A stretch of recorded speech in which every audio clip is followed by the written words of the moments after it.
cool. So today's session is on government policy. I also would like to acknowledge that we're on Ngunnawal land. A couple of people today actually have acknowledged how First Nation ways of doing things are really in line with wellbeing economy, wellbeing society, all those aspects.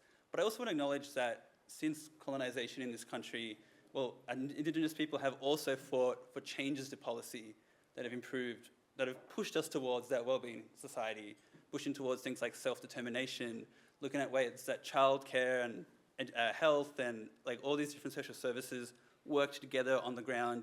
These are the principles of wellbeing economy, wellbeing society, wellbeing government. First Nations people have pushed for that since the beginning of colonisation. And today we're going to learn about how do we continue that journey? How do we keep pushing for wellbeing economy at the policy level to enable, in fact, a lot of the great programs that we just saw in that previous session at the community level? How do we create that enabling environment? So our first speaker today is Adelajda. Adelajda is a colleague of mine at CPD. She's a senior advisor, has worked in a range of areas from early childhood, education, justice, child protection. So please welcome Adelajda.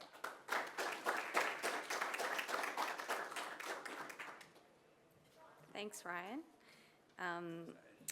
I also wanted to acknowledge that we're meeting on traditional Aboriginal land and pay my respects to elders past, present.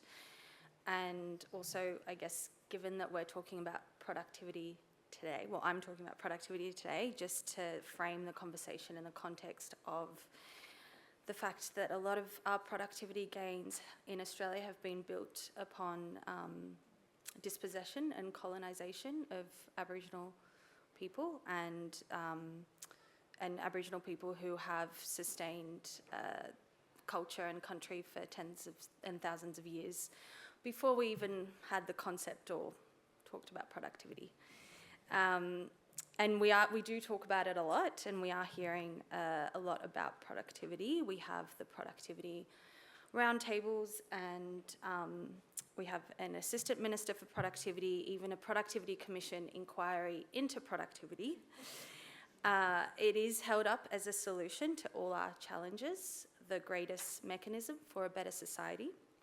Yet in reality, history shows that the story of productivity is not that simple. So today I'm going to make the case that the way we talk about productivity is unrealistic and out of touch. I'll start with the promises and assumptions of our current thinking, and then I'll interrogate those assumptions, look at historical examples, and finally make the case for reframing productivity within a wellbeing agenda. So I'll start with the textbook definition. So labour productivity, for those of you who aren't economists, defined as usually defined as average output per hour of work. So that's total output divided by total employment hours of work. It's meant to raise our living standards, and that's the promise. And when economists talk about living standards, what they often mean is wages. But given this is a wellbeing conference, I think that a lot of us would agree that higher wages alone are a reductive way of describing what we mean by living standards. Even so, I'll start with the standard story, the one that links productivity to higher wages. So there are two key assumptions. First, when productivity rises, demand for workers rises, meaning that there's more jobs available. Second, when demand for workers rises, wages rise because firms compete for staff and give staff better conditions. Sounds intuitive, but I think both deserve scrutiny. Assumption one, which is around higher productivity means more jobs. So this can be true, but not always. And under capitalism, employers have an incentive to hire only if it increases marginal productivity. That's the additional value one worker brings, and that's different from average output. So think of a supermarket introducing self-checkouts. On paper, average output per worker goes up. Each remaining employee processes far more sales per hour, but the store no longer needs as many staff, and the marginal value of hiring another cashier is basically zero. Productivity has increased, but demand for labour has decreased. Therefore, whether demand for labour grows depends not on productivity growth itself, but on the type of productivity improvement. Assumption 2 is about higher labour demand, meaning higher wages. Again, this is only under certain conditions, and often it depends on power, competition, and institutions. Wages rise when workers have bargaining power, when they can move jobs, organise, and negotiate collectively. But when markets are dominated by few employers, so supermarkets, banks, or airlines, that link can quickly break down. And economist Joanne Robinson called this monopsony, when many workers compete to sell their labour to only a few employers. And we can actually draw a lot of lessons from history, because people do often say things like, what about the Industrial Revolution? Didn't that raise living standards? Well, it depends on which part you're talking about. So in this book, Power and Progress, Nobel laureates Simon Johnson and Darren Acemoglu track 1,000 years of history and technological advancements. And they came to the conclusion that shared prosperity emerged only when the direction of technological advances and society's approach to dividing the gains were pushed away from arrangements that primarily served a narrow elite. And they give many examples of this at play. They make a crucial distinction between the first and second halves of the Industrial Revolution. In the first phase, roughly 1750 to 1850, Britain experienced enormous technological change. The spinning jenny, the steam engine, mechanised factories, all of which dramatically increased productivity. But for workers, living standards did not rise. Children as young as 6 were forced to work in draconian conditions. Real wages stagnated for nearly a century, and factory work was brutal. Productivity gains flowed to the factory owners, merchants, and landholders, not to the people operating the machines. The cotton gin, for example, turned the United States into the world's largest cotton exporter, while at the same time intensifying slavery as plantations expanded. It wasn't until the late 19th and early 20th centuries, when unions organised, workers gained political voice, and public institutions expanded education and health, that the benefits of productivity growth began to spread. That was the era of broader labour movements that grew alongside industrialisation. And at the same time, governments began investing in technologies that actually served public purposes, so electrification, railways, telephone sanitation systems. These technologies created new tasks, served public health, activated productivity across sectors, and expanded the demand for labour. More recently, they highlight how, despite spectacular advances in technology post-1980s, the economic benefits have been highly concentrated, with rising inequality and much of the population seeing real wages decline. In other words, it wasn't technology that lifted living standards, it was power and politics. In theory, productivity can lead to high wages and serve public benefit if the conditions are right, and an implicit social contract directs productivity towards protecting our planet and people. In Australia, that's often not the case. We've seen union coverage fall dramatically, and so has labour share of GDP. At the same time, key industries such as supermarkets, banking, and airlines are dominated by a handful of large firms. Inequality is rising. Average wages have decoupled from labour productivity. Median wages have decoupled even more so. And it's not just about inequality. The same short-term logic is steering our climate policy. Earlier this year, Ken Henry told the National Press Club, report after report tells the same story of failure.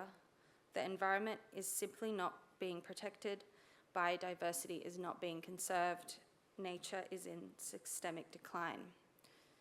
Our productivity story is still tied to extraction rather than regeneration. And today, Today's technological optimism, particularly around AI, feels eerily familiar. And journalist Karen Howe captures this in her book Empire of AI. She details how AI's productivity boom is already generating harm, from low-paid workers in the global south moderating violent content to environmental strain from water-intensive data centres. She describes how those who rally around these new technologies are often those who hold power. These harms are not theoretical, they're already here. And I think we would all agree that wage increases alone, like I said before, are a narrow view of living standards. What good are high wages if they come alongside environmental catastrophe? And what good are they if productivity is used to further surveil and control workers, as we've seen recently at Woolworths, where technology was used to monitor workers' every movement and output? So the question is, how bad will we let it before we act, or will we learn the lessons from history? And that's why we need to ask, productivity of what for whom? At CPD, our work on productivity with purpose aims to do exactly that. Build a different story of productivity, one rooted in shared prosperity, care for country, and collective well-being. We make several recommendations to do this, and they involve changing the fundamentals in big sectors where government plays a role. So we look at things like new ways of commissioning services in the care economy, new ways of regulating energy markets. We recommend front-loading investment in energy infrastructure, directing capital towards economic complexity, and also better alignment of social value and economic value. So that's looking at things like developing quality-adjusted productivity measures in the care economy to actually improve the way these services are measured that might better reflect social value, and including avoidable costs in analysis and policy development.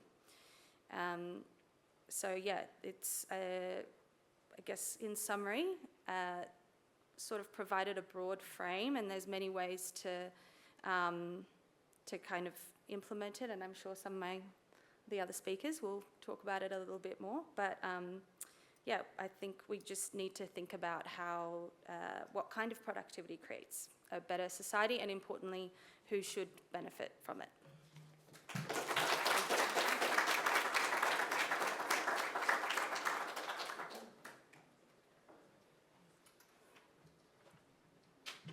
Thanks, Adelajda. So our next speaker is Dr. Joanne Rathbone. I hope I've said your last name right. She's a research fellow at ANU and academic lead for the ACT Wellbeing Framework Project. And as Adelajda ended there, she's going to tell us about how some governments, in this case territory governments, can start to put some of this wellbeing thinking into action. So please welcome Joanne.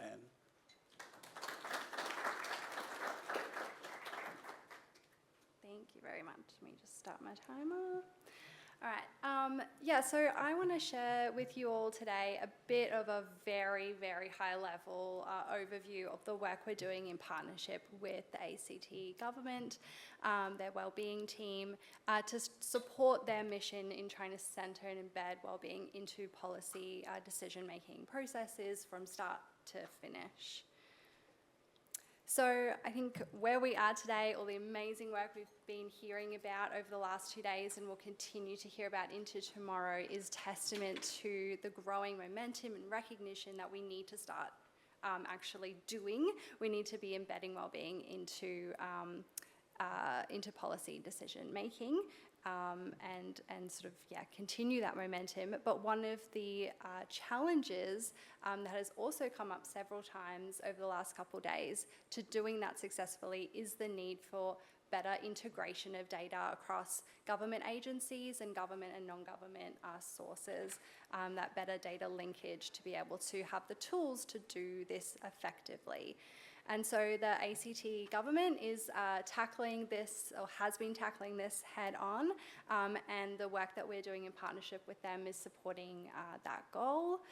So what we're doing is we're bringing policymakers, data custodians, and subject matter experts together to identify, our particular focus is identifying life course drivers of child wellbeing, in the ACT. So we're interested in wellbeing for all members of the ACT, but we're focusing at the moment on child wellbeing. And the conversations that we had yesterday on future generations, I think we're all fully on board with the idea that children are our future, and so rightfully should be the priority. So I think, as I said, we're supporting them in their efforts to develop those cross-government partnerships and create the data linkage, that data infrastructure.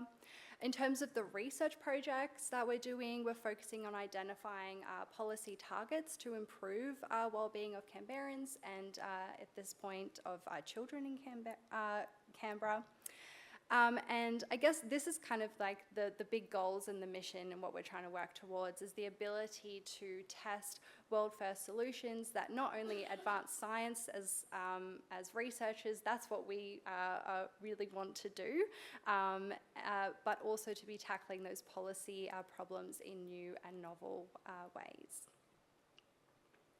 So across the kind of streams of work that we're doing under this partnership, we've been engaging with lots of interdisciplinary experts across both the Australian National University, where our team is based, but also all of the fantastic, or some of the many fantastic national research institutes across this beautiful country, and just trying to draw on that collective expertise that we have to inform the research directions.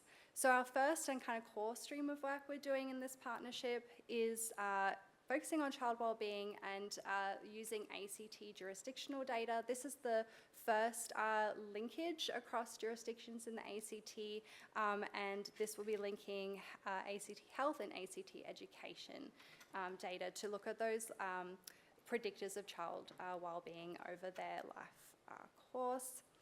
And I want to kind of speak to kind of why this is exciting.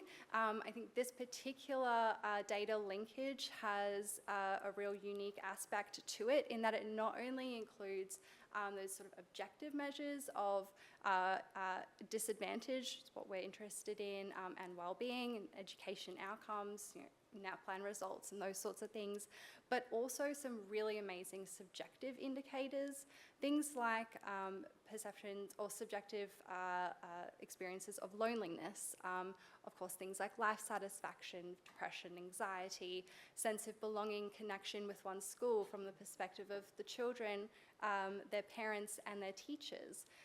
This is really cool data that is very rarely, if ever, seen within administrative data sets, and so we're really excited to be able to use this to enable us to take that kind of gold standard multi-dimensional approach in understanding the complexities of disadvantage and well-being.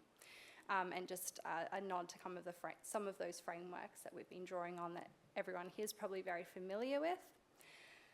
And I guess, so we're less than 2 years into this project, and so a lot of the work we've been doing to date has actually been focusing on supporting the wellbeing team within ACT government to set up the structures in place to hopefully set this up for success now and into the future. So those governance processes around doing the data linkage, around the research partnership, what that looks like, ensuring things like data security, privacy, and heavily involving data custodians, of course, in all of those processes. So we've been supporting them in that.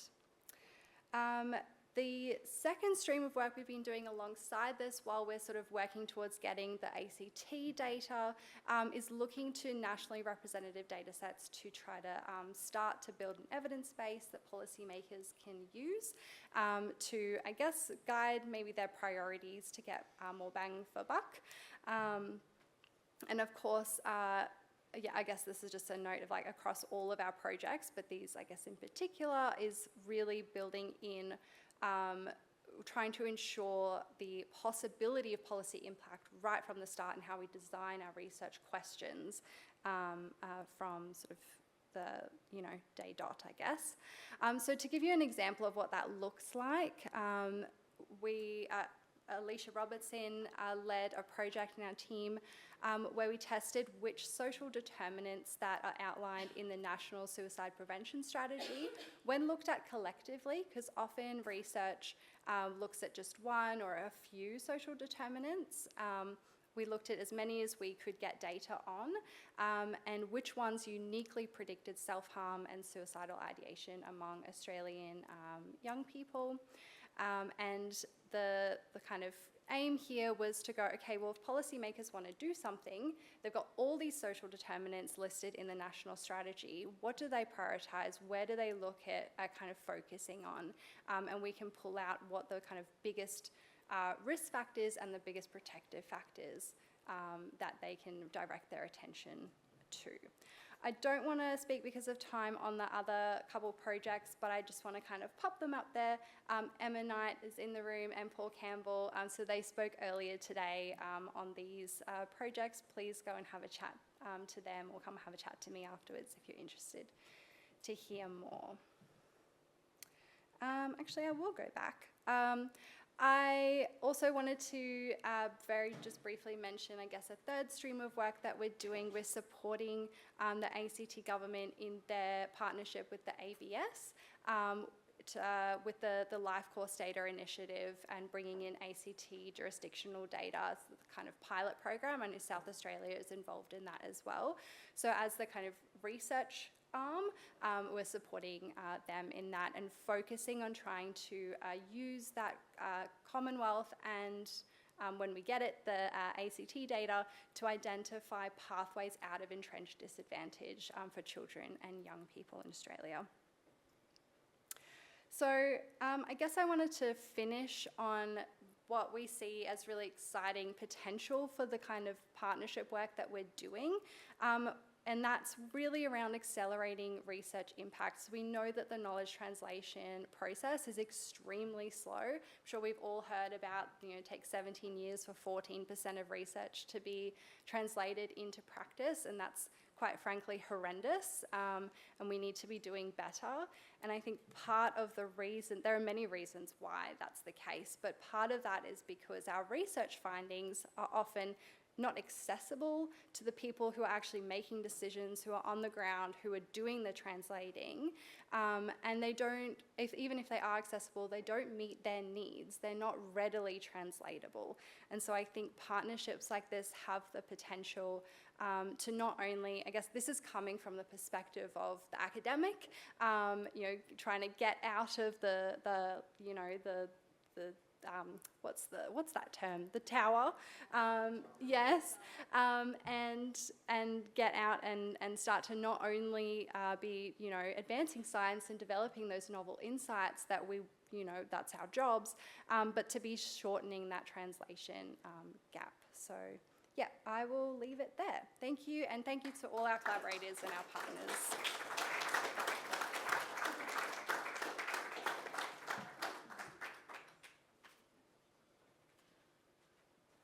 Thanks so much, Joanne. So our next speaker will be Chelsea Hunnisett, who is an ARC laureate, PhD scholar, and government relations specialist at the Planetary Health Equity Hothouse at ANU, and she'll be telling us about the institutional dynamics of the Commonwealth Treasury and the implication that has for a wellbeing economy. So please welcome Chelsea.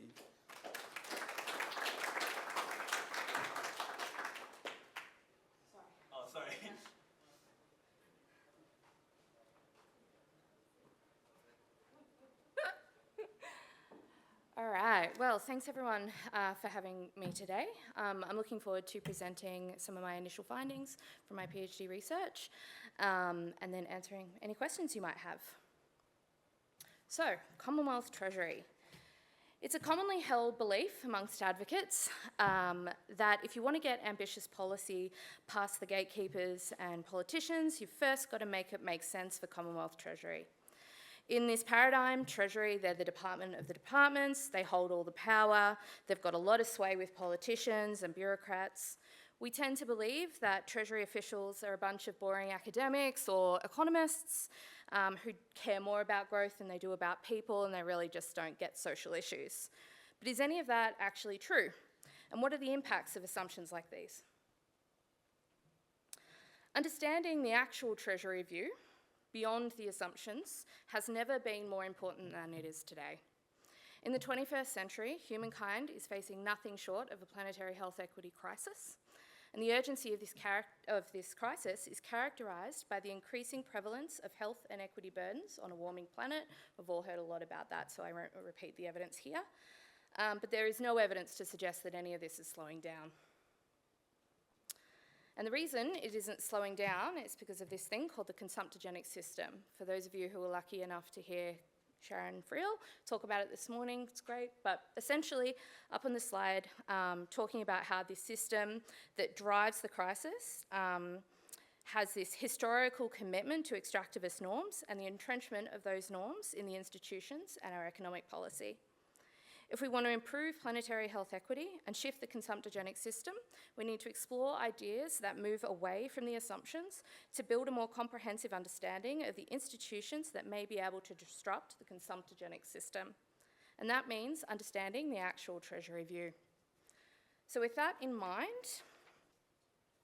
I'm going to talk about my PhD research and what it's doing. So first up, I'm trying to understand who exactly Treasury is. I want to know how Treasury thinks. I want to know the basis of its economic philosophy. I want to understand who works there, who leads it. I want to know how they see themselves and how they are perceived by others. I want to know if politicians actually care what Treasury thinks and what an effective relationship might look like between a treasurer and the secretary.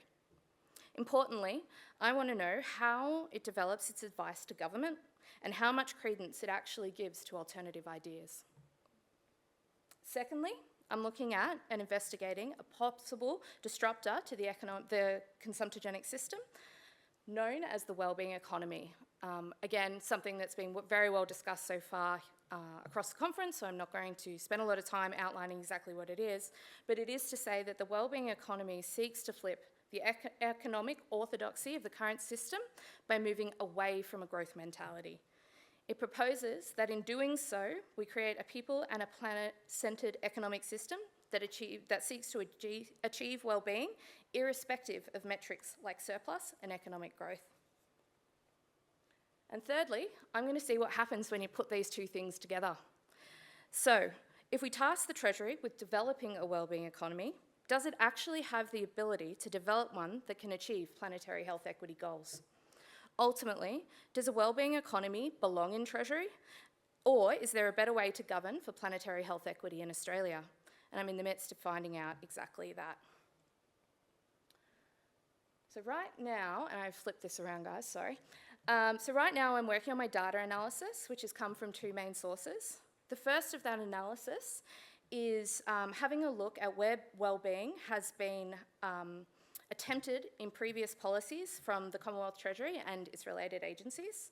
So the goal of that analysis is to understand what has been attempted before. A note on the analysis as well, just for our Treasury friends in the room, that I'm focused explicitly on wellbeing frameworks with an economic focus, not the plethora of policies that exist out there that might have a wellbeing impact. So, the first thing that I've been looking at is the wellbeing framework from the early 2000s under Ken Henry and then subsequently Martin Parkinson. This was the actual first Treasury's wellbeing framework. The framework sought to advance the wellbeing component of its mission statement at that time by providing advice to government that was underpinned by wellbeing ambitions. The framework connected wellbeing to economic concepts like capabilities and utility, with the hopes of better fulfilling its intergenerational stewardship role of the economy.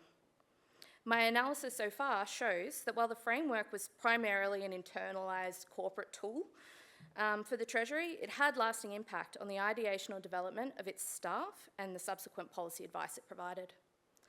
Under the leadership of Secretary Henry in particular, officials were given the licence to think broadly about the purpose of their advice and what impacts it might have for wellbeing. The second and third pieces of my analysis take a measurement approach. This approach seeks to elevate social and environmental needs with that of the prosperity and growth metrics that are common in economic tools.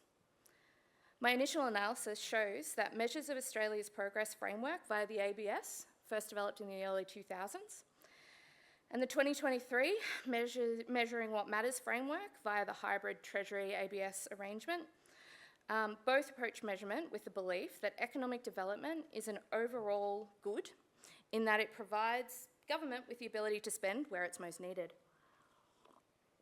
Both frameworks developed a dashboard so that the public, as well as policymakers, can easily see the status of various wellbeing metrics that they decided priorities. Similarly to the wellbeing framework, neither the map nor measuring what matters were developed to be decision-making tools, but rather maybe aid in policy development. Ultimately, the initial results from my analysis shows us that while all three frameworks speak to the desire to move beyond traditional understandings of economic success like GDP, none of them actually do.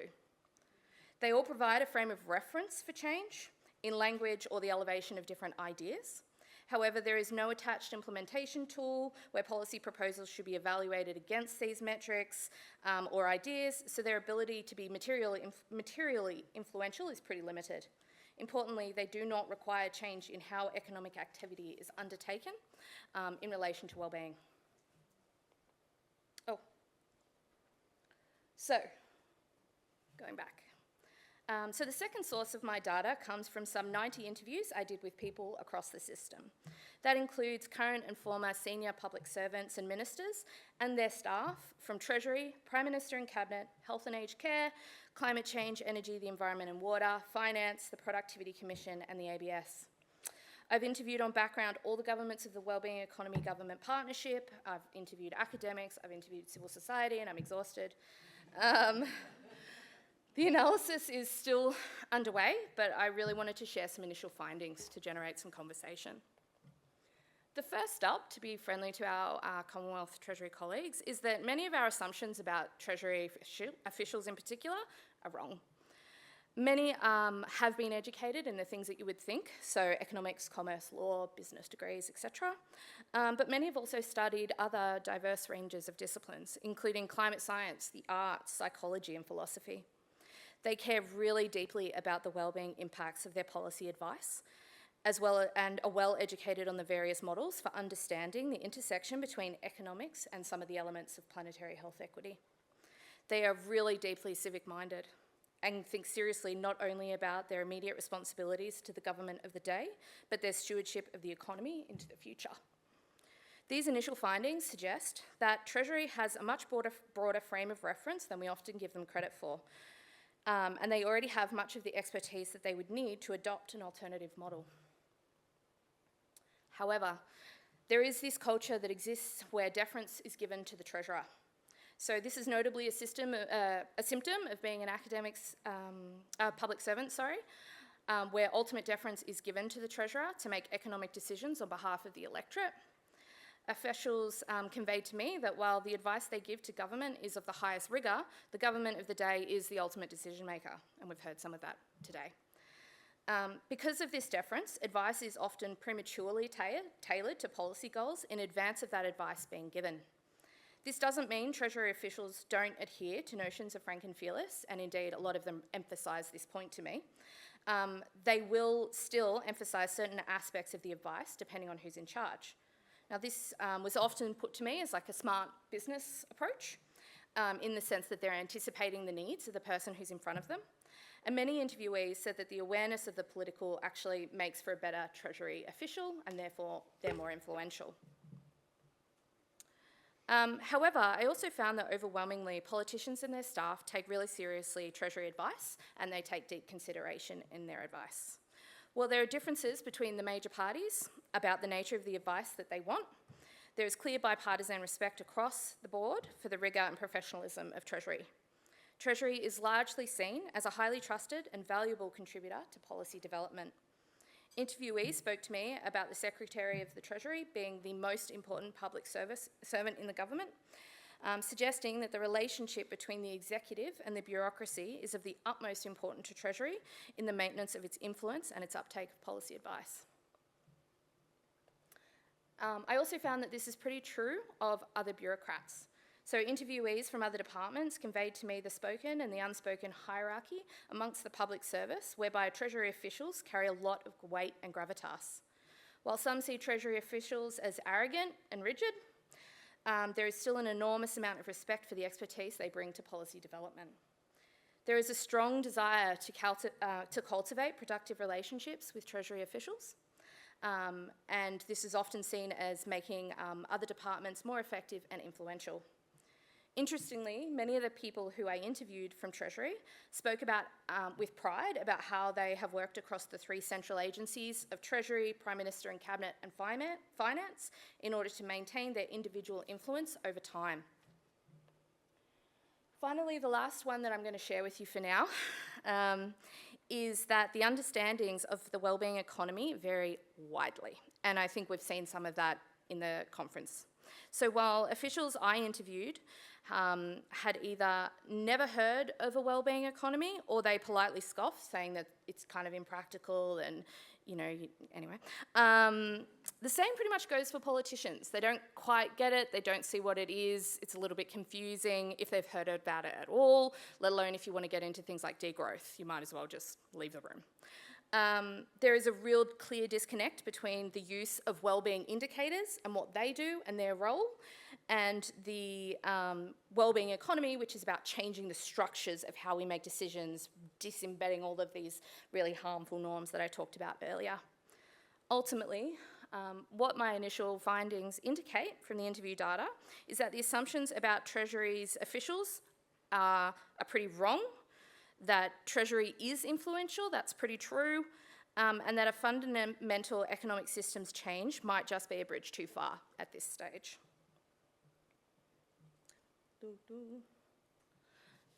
Okay, so with all of that being said, what's next? Well, I've got a year to go, so I'm going to do final analysis, writing, you'll all hear from me. Despite all of the work that I've done over the last 2 years, I'm still left with one lingering question, which I'm hoping I'll be able to answer for myself, which is Commonwealth Treasury the right agency to develop a wellbeing economy in Australia? And if not them, then who? Before I finish up completely, I'd be totally remiss if I didn't give a shout out to my wonderful panel, Ashley Schramm, Wes Wedmeyer, Catherine Trebek, Sharon Friel. Could not have done this without you, thank you. And I'd also like to thank everyone who participated in interviews. None of this would have been possible without you, so thank you.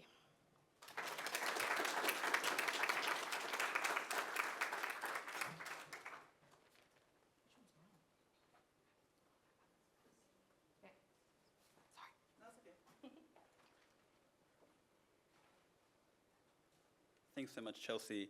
And our fourth speaker today is Jane Boddy. So she's the General Manager at Think Forward and also one of the co-founders of Australia's Intergenerational Fairness Coalition. She'll be talking to us about how tax can be a tool for wellbeing. So please welcome Jane.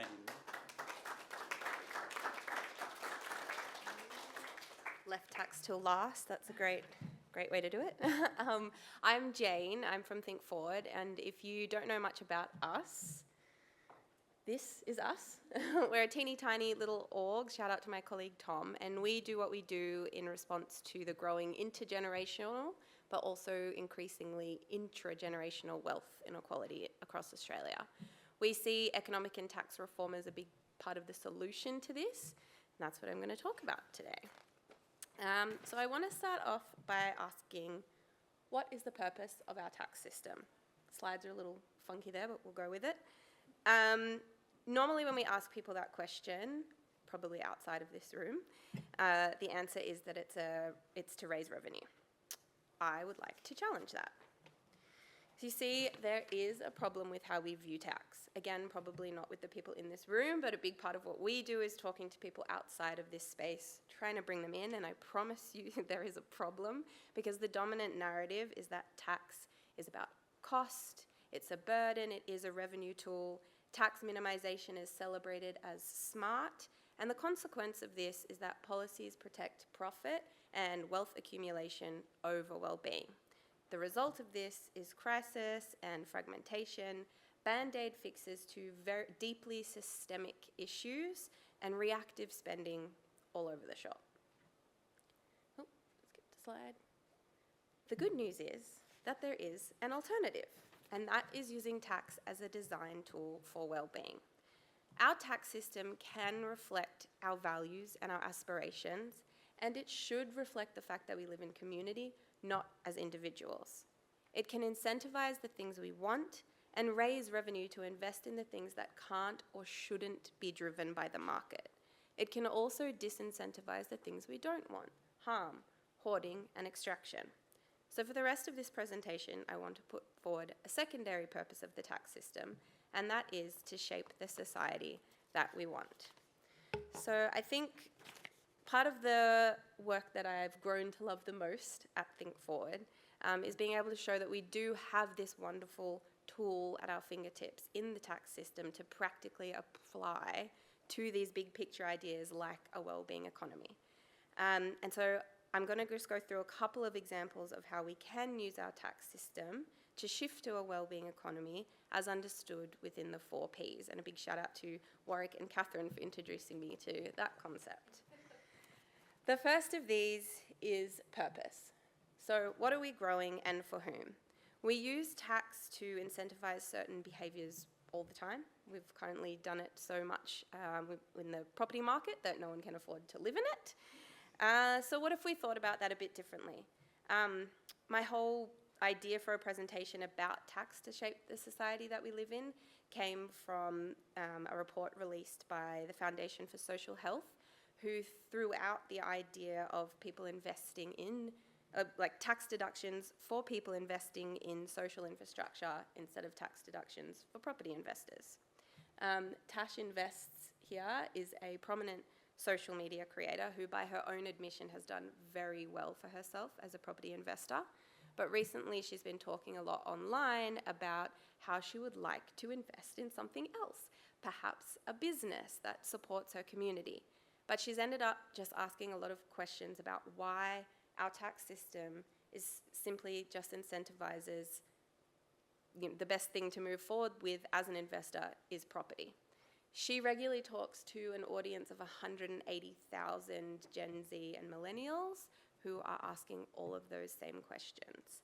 So I recently reached out to her to let her know that I've discovered a system in the UK that does something similar to what she's asking for. So the Community Investment Tax Relief Scheme encourages private investment into disadvantaged communities, particularly those underserved by mainstream finance, so low-income areas, social enterprises, and also community projects. Investors get up to 25% tax relief on their investment if they hold it for 5 years. I'm not saying it's perfect, but I am just throwing out the question of if we can give away billions to landlords, why not to people investing in their communities? Better yet, what if we were able to restructure things so that the wild wealth gaps leading to disadvantage didn't exist in the first place? More good news, we can! Pre-distribution focuses on shaping the market up front rather than trying to deal with inequalities after they happen. I will just say here that the transfer side of our system has probably much larger capability to be pre-distributive through things like free education and childcare. But for the purposes of this, I am just focusing on the tax side of things. So one example of this is in the city of Portland, where they've passed a tax penalty on firms deemed to have excessive CEO pay levels. It works as an additional surcharge to their business tax bill if the CEO pay is 100 times the median workers' pay. Probably more relevant to Australia, however, is the push to swap stamp duty for an annual land tax. So we know that stamp duty locks people into homes they can't afford. It disproportionately favours the wealthy investors who can absorb the cost, and it also encourages speculation because it's a tax on the transaction. A land tax removes these barriers. It discourages leaving land vacant and encourages fairer use from the start. I also know that this example could probably be used for the next P, prevention, but I've got plenty more examples for that. So if pre-distribution is about designing fairness into the system from the start, prevention is about stopping the problems using our tax system before they even happen. Right now we spend billions every year patching things up, whether it's rebuilding after the floods, preventable diseases, or scrambling to fix the housing crisis. But we could use the tax system to invest early instead. We heard from Lorenzo yesterday about a sugar tax in Italy. Mexico has also done that, and it cut sugary drink sales by 10% in 2 years, preventing chronic illness before it enters the hospital system. Another of my favourite examples about this comes from Sweden. So a few years ago, they cut their equivalent of the GST for repairs on things like clothes, bikes, and appliances to make it cheaper to repair things than buy something new. It's a really, really simple shift, but it is preventing waste, it's reducing emissions, and it's also supporting small repair businesses. In Australia, on the other hand, well, this cartoon here was released in response to the devastating algal bloom in South Australia, and I just want to hone in on one of the dots in particular. I hope you can see, but number 20 says subsidise fossil fuels. So we currently do that using our tax system at around $14 billion a year. An additional dot I would have added is number 24, pay an additional $130 million plus to clean this all up after the fact. I know we're not supposed to use the economic argument when advocating for change, but I just feel like this has to be one of the clearest examples of the need to redesign our system. CPD also has a really good paper that I'm sure you've heard of, Avoidable Costs, that has more wonderful examples like this. As I move into the last P, people-powered, that idea of prevention certainly slides over. I mentioned the Foundation for Social Health at the beginning of this presentation, and I want to touch on their Connection is Prevention report to wrap this up. In that, they speak to the fact that the cost of living crisis is stopping 90% of Gen Z and millennials from pursuing their dreams. At Think Forward, we speak to young people all the time who are fearful and anxious about the future and really struggling in the present.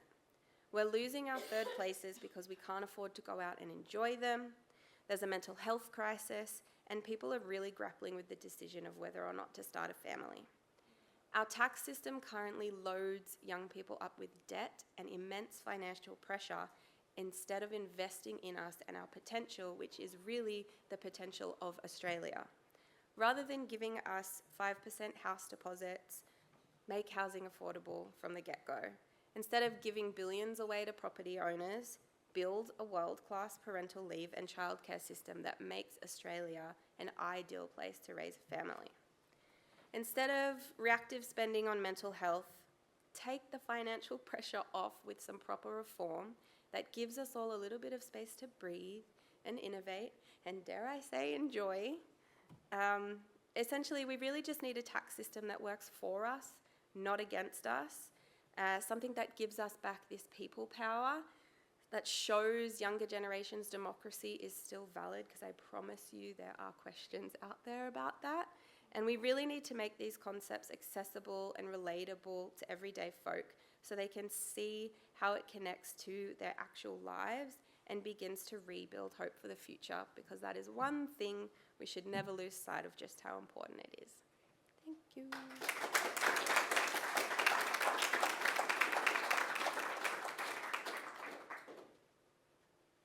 Thanks so much. So I think this panel's done a great job of showing some practical things that governments are doing and can be doing to start implementing the wellbeing economy. We have about 5 minutes or so for some questions.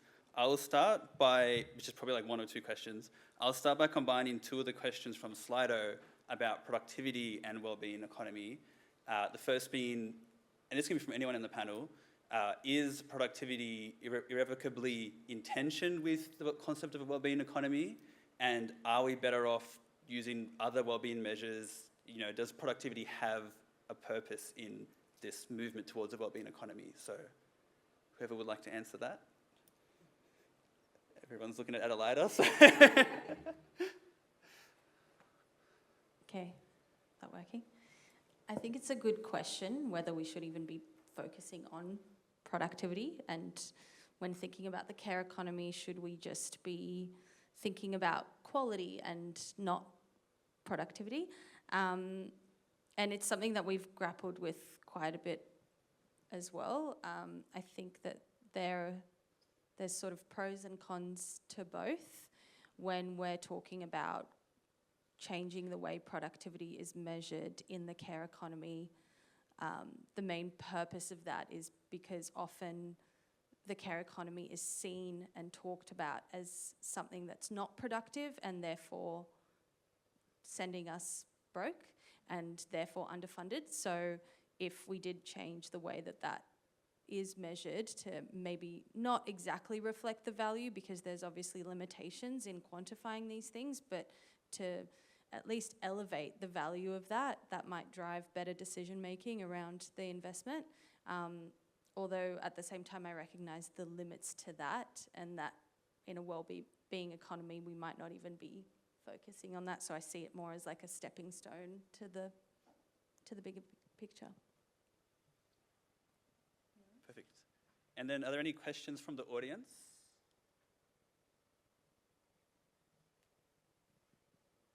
Catherine? Thanks, folks. That was fantastic. I'm just still really struggling with the extent to which the massive environmental crisis does not figure in dominant economic discussions. And we know that there are really smart people in all these government departments. I'm sure they're people who appreciate and recognise the science and are not climate deniers. And I've had one person actually say to me that he just puts his head in the sand in terms of the environmental crisis. And I mean, that classic line from Sharon Barrow, there are no jobs on a dead planet, no GDP, no productivity on a dead planet. So how do you get your head around what seems to me an extraordinary disconnect between what's happening on the environmental front and the way economics is talked about in so many of these conversations? Help me understand this.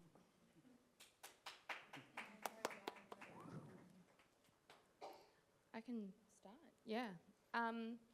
Yeah, it's a really hard thing to manage, and when I spoke to Treasury people or people, current, former, other people in different bureaucracy components, what seems to be really important is the ability for the deference that I talked about.